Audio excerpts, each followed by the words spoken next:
Boop. Welcome to Top Deck City. My name is Grim, and what I have here is a deck I had built when I was doing my Commander Legends random partner pairings. I had paired together Toggo and Falthis, and they were paired together randomly, and I thought, like, well, this is actually a pretty neat combo, because Falthis can help Togo just one-shot stuff because he has Death Touch. And I decided when I initially built this deck that I was going to run with that idea and just try to put a bunch of creatures that, once they had rocks equipped to them, would be able to do something busted. Either by having Death Touch or Infect, and like things along that line.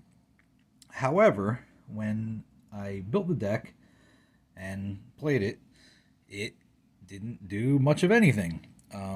The amount of mana I had to spend in order to get the creature out and then equip the rock and then tap and use the rock became so tedious that all I ever did usually on my turns was put a creature out and try to get a rock on it and then not do anything and hope that nobody attacked me. And it wasn't very fun. So, in my eyes, I thought the deck was a complete failure, and I think what I ended up doing was talking to my friend Mark about how we could fix this deck. And the one thing that I had thought about was using all the stuff that existed from, I guess, Mirrodin, that would essentially attach stuff or equip stuff for free. Now, I'm not in white, so I had to get creative on how to do that. So what what I'm going to do here is I'm going to show the cards that were in the deck, and then essentially what I replaced them with in hopes to make the deck better. The other thing the deck had not going for it was very slow. Rakdos isn't really known for its ramp, but I really wanted to find ways to get lands into play creatively with Togo to really take advantage of his landfall trigger. So these were the creatures that were in the deck that I eventually cut, just because I didn't think that they. I thought it was a cool idea at first, like I said, like the Infect guys, like Hand of the Praetors here. Gifted Aetherborn had Death Touch and Lifelink. Hooded Blightfang, another Death Toucher. Typhoid Rats, Death Touch, Death Touch, Death Touch, Infect, and Lifelink, and Infect. So I ended up cutting all these guys out. I didn't like any of them. And what I decided to use instead were cards like Valduke. So when he's equipped, he makes guys. Kozul's Toll Collector. He can equip equipment for free, so I don't have to pay to equip the rocks to use them. And then some of these other cards were the Mirror Adapter. Gets a +1/+1 for each equipment attached to it, so I can throw a bunch of rocks on him and make them big. Arcbound Crusher. Whenever another artifact comes into play, he gets big, and then when he dies, I can move those counters onto another artifact creature. The Volshock Battlemaster. When it enters the battlefield, it could take all of the rocks and equipment, which I thought was kind of neat, including your opponents. And he's got haste. The Megatog. If I can't seem to kill anybody with rocks, I could use the Megatog for an alpha strike by sacking all the rocks and getting them big and going in with trample. Zagreus, which is a big suggestion from my buddy Mark, to give all my creatures Death Touch all the time. So he's like a somewhat better Falthis. And he also has flying and haste. And I just thought this card was pretty awesome for Planeswalker removal as well. Champion of the Flame. another guy who gets big with equipment, and then Goblin Gavalier, another guy that gets big with equipment. So these were the replacement for all the infect and death touch creatures I had. And then the other thing I ended up doing was removing creatures who just weren't like doing anything for me. So I had Clackbridge Troll, cool card, but didn't really do much. Disciple the Vault. I thought he would be cool because I'd be sacking artifacts and making each opponent lose a life, but it didn't happen as often as I thought. This Prowess guy, making my sources, non-combat damage, putting -1/-1 counters on things, and then Chandra's Incinerator. So even though these are pretty good cards, I just didn't like how they functioned in the deck, so I ended up removing them. I've replaced them with guys like Brass Squire, who can equip stuff for free, and guys like Geth, Lord of the Vault, to get me some recursion and also steal my opponent's artifacts. And the main reason behind Geth's inclusion is because the deck slowly evolved into an artifact recursion deck on top of being a landfall, make rocks, throw rocks deck. I'm more or less looking at the throwing rocks as a removal tactic, but what the deck actually wants to do is recur artifacts and abuse them, I guess is what I mean there.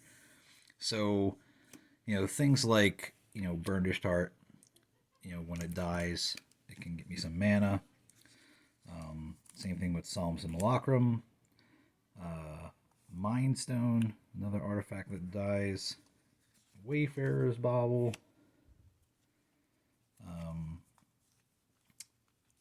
And I think I had some more. Oh yeah, Meteor Golem. We want to utilize him over and over again. Spine of Ishsa. I just thought these were good, like utility artifacts that I could utilize over and over again. Oh, Expedition Map. That's another one. Mycosynth Wellspring. Commander Sphere, since it sacks a draw card. Hedron Archive. Another sack to do stuff. And then, of course, using Quirk-Klein Ironworks as a sack outlet to generate mana also became an addition to the deck that I didn't initially think about.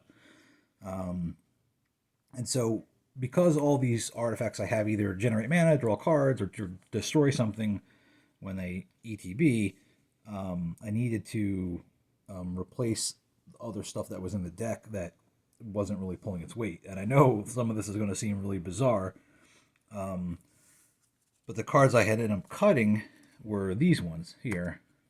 These were the ramp cards I had. So, Gadrock, he generates the tokens, the treasure tokens, which I love, but the fact that I had to sack creatures had to die, and I just thought that it was going to be really difficult to get his trigger to work the way I wanted to.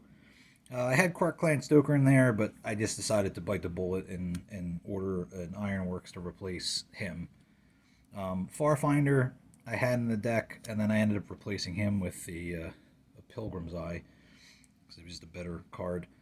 Surprisingly, I cut Arcane Signet for the Wayfarer's Bauble, because Arcane Signet, as great as it is, it comes out, it does its thing, and it doesn't synergize with the rest of the deck as far as wanting to utilize it to sacrifice. Same thing with the Rakdos Signet. Explorer Scope was a tough one to cut because I actually really like this card, and it does bring a land into play, but I don't feel like I'd be attacking as much with this deck, so I ended up cutting that. Skittering Surveyor, he was another one I ended up cut. I just thought, just having one Pilgrim's Eye was good enough, and then Talisman of Indulgence I also cut for the same reason I cut Rakdos Signet and Arcane Signet. I know that's crazy cutting these 2-drop rocks, but they weren't really doing anything for the deck, despite being really good.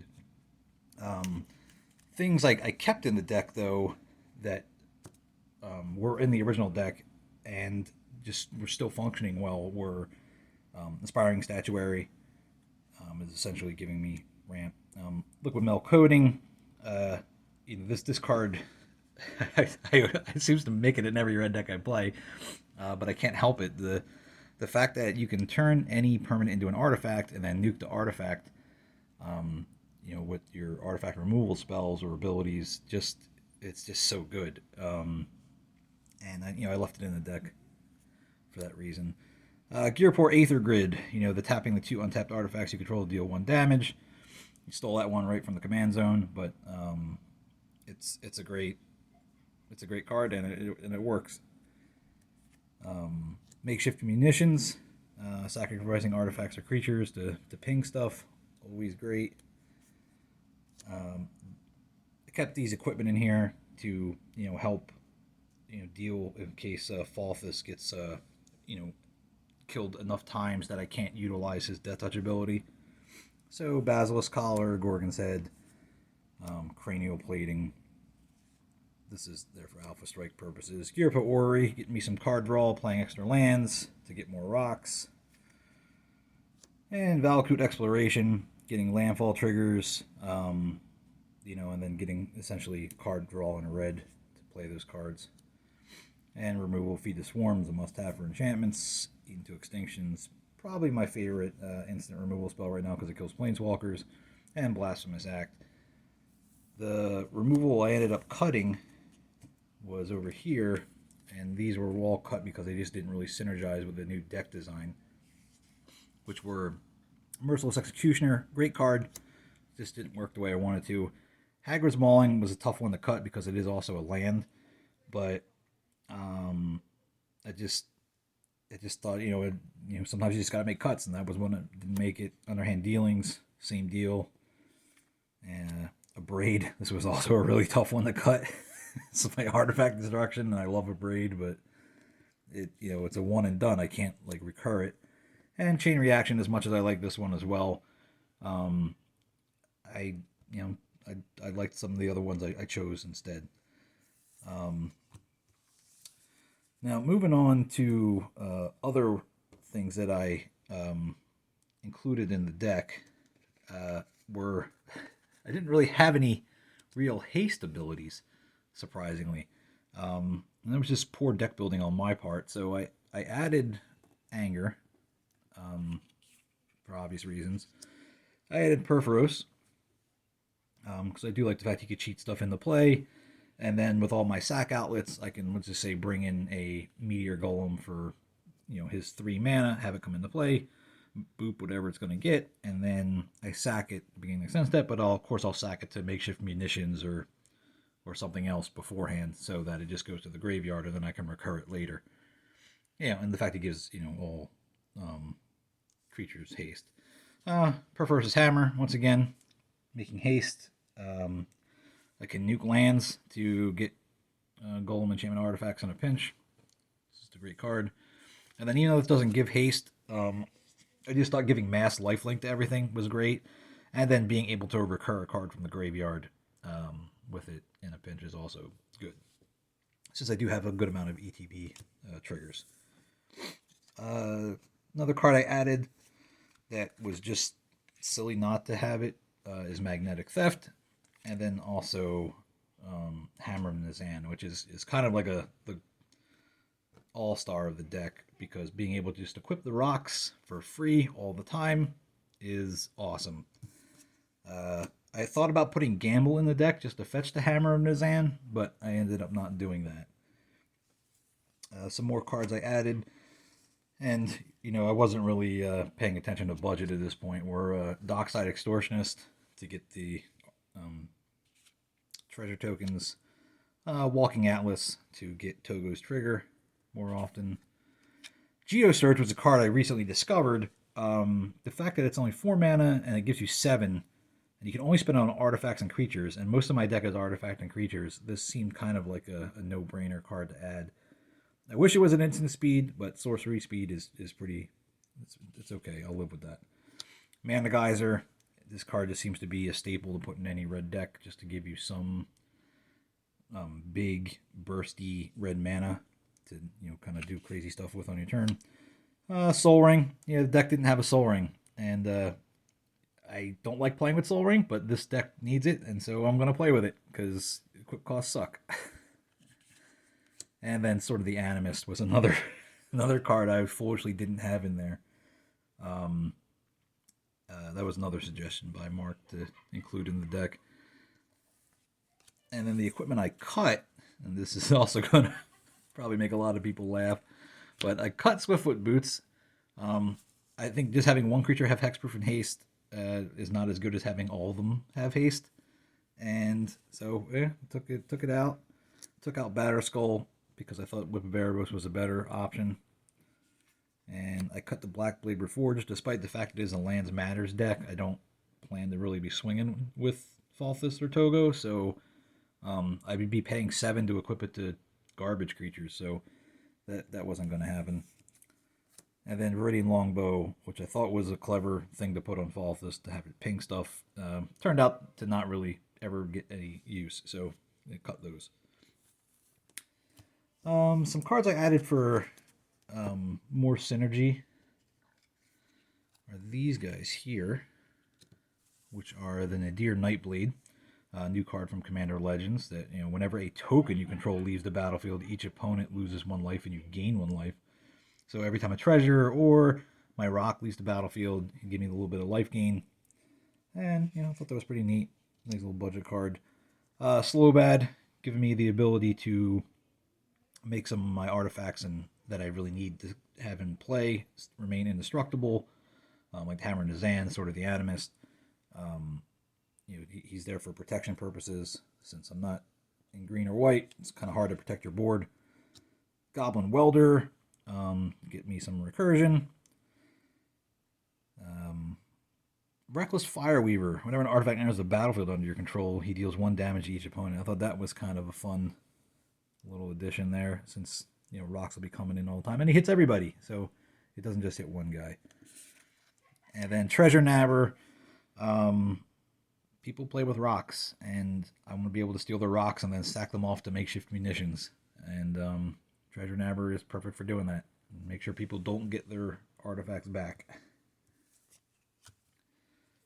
The draw cards I ended up cutting. And this was kind of tough to do, but Ruthless Knave. He was another situation where I had to sack creatures, and I don't really have a lot of creatures in the deck to sack, so he really wasn't doing me much good. Sign in Blood. It's a standard draw card, but I feel like it just wasn't worth it. Cleansing Wildfire. Land Destruction draw card. Also not really that necessary. Throw a Possibility. I mean, these were just cards I really liked, but I just couldn't find a spot to keep them in. Humble Defector, Lore Seeker Stone, and Maze Mine Tome. The card draw I replaced it with, though, is a little bit unorthodox in that it's more recursion based and synergy with the rest of the deck. So Goblin Engineer lets me search my library for an artifact and put it in the graveyard, and then I could sack an artifact to return an artifact with converted mana cost 3 or less from my graveyard to the battlefield. So you could see how that can chain nicely with the rocks and treasures. Scrap Trawler, same deal. Gets me some recursion going. Duretti, he's a discard up to 2, then draw that many cards. And then he'd also sack an artifact if you do return an artifact card from your graveyard to the battlefield. Don't mind my daughter cracking up in the background. She's playing Fortnite. Faithless Looting was a better throw possibility, even though it's not an instant speed, but you can use it twice. Wheel of Misfortune, I feel like is an auto include in any, at least, red deck that isn't Is-It colored. This card is so good, and I have life gain in the deck now, So being able to wheel Misfortune for a lot to guarantee that I'm going to get my cards, I just thought was a nice inclusion. And then Endless Atlas, because the deck is it's mostly red, so I think I'll have 3 mountains in play quite easily. The last couple of cards I cut was a weird little mixture of things. Glaring Spotlight I thought would be cool, because I wanted to take a hexproof away from my opponents so I could throw rocks at them. But then I was like, well, I could always throw the rocks at their face, so sometimes killing the creature isn't that important. I also cut these two, Fires of Invention and Furnace Celebration. And they were tough to cut because I like Fires of Invention because it kind of functions as a ramp. And Furnace Celebration, you can utilize every time you sack a rock and ping something for 2. But I thought that the Gearport Aether Grid kind of filled that category, and so I didn't think it was necessary. And then the last 2 I cut were Shatter Spree and Vishanu Heretic, both artifact removal, and I'll show you why I cut these 2 because I just essentially upgraded them. The first upgrade was Storm's Wrath, little board wipe, hits creatures and planeswalkers. I have 2 planeswalkers in the deck, so I'm not really worried about hurting my own guys with it. Mob Rule, it's removal in the fact that I'm going to take your stuff and sack it off to my sack outlets, and then or hit you with it all, and then sack it off to my sack outlets. So I count it as a board wipe. Ingaruk's Wake is that beautiful one-sided board wipe to finish the game out. And I upgraded Shatter Spree to Vandal Blast. I just thought that was a good upgrade, and I didn't really mind going for it. And then the last upgrade I have here is Deretti Ingenious Ironclast, and he's just neat. He makes tokens, which I can use to sacrifice for stuff. He lets me sack an artifact, and if I do, I can destroy an artifact or creature, and then I can choose target artifact card in a graveyard or an artifact on the battlefield, and I create 3 tokens that are copies of it, which is completely busted, and maybe I'll be able to pull that off eventually. As far as land base goes, didn't go crazy with non-basics, but I thought Ghost Town was a must-have because I can get Toggo's Trigger over and over again, at least once per turn. Vault of Whispers, because it is an artifact, so I could fetch it with the Welder, or Engineer, whichever one it is. Terramorphic Expanse, gets the double rock trigger. Myriad Landscape gets a double rock trigger. Blowing Wilds gets a double rock trigger. Darksteel Citadel, it's an artifact and a land. Command Towers, pretty standard. Pajuka Bog, because blowing people's graveyards is fun. Dwarven Mine counts as a mountain and gets you a dwarf, and I think that's pretty cool. Getting a little 1/1. Field of Ruin, destroy land, gets rock trigger. Great Furnace, artifact land. Gildas Commons, it's a bounce land, so I can double up on rock triggers with it. I thought was cool. Same thing with Rakdos Carnarium to double up on the rock triggers. Getting the land back to my hand. And then Witch's Cottage, just on the off chance I need to recur a creature. And that's pretty much it for the deck tech I have here for Toggo and Falthis. I think this new version, despite cutting some really great cards like Shatter Spree and Swiftfoot Boots and Blackblade Reforged, I think it's a lot more focused now. And even though it seems like I cut some really good cards, the cards I cut, they were like one and done. Whereas this deck now, the cards I replaced them with, I feel like I'll be able to utilize over and over again. And that's really what I wanted to do here, since Rakdos does find itself in top deck city quite often, and late game, struggling to pull out a victory. I thought about including Insurrection, but I figured that was corny and kind of went against what I really wanted to do with the deck. I did relent and include Mob Rule, which is like baby Insurrection, so I figured that's okay. But I think, overall the deck will function a lot better, and I feel like I won't be wasting my mana just constantly casting creatures and equipping rocks and then not doing anything with it. Now I think the when the rocks enter the battlefield and they automatically equip, or anything like that, I'll really be able to utilize Togo's ability a lot better. So, yeah, that's it. Thanks for watching.